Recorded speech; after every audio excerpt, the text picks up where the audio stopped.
সূরা আল ফাতিহা। বিসমিল্লাহির রহমানির রহিম।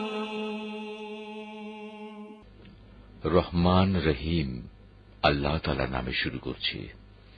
আলহামদুলিল্লাহি রাব্বিল আলামিন আর রহমানির রহিম মালিক ইয়াউমিদ্দিন।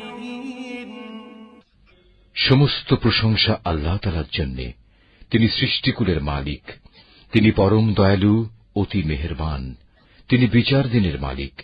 ইয়াকা না'বুদু ওয়া ইয়াকা নাস্তাঈন। হে মালিক, আমরা তোমারই বন্দেগী করি এবং তোমারই সাহায্য চাই।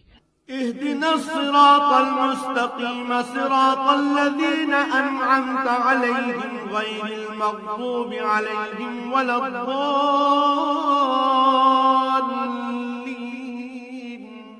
তুমি আমাদের সরল ও অবিচল পথটি দেখিয়ে দাও।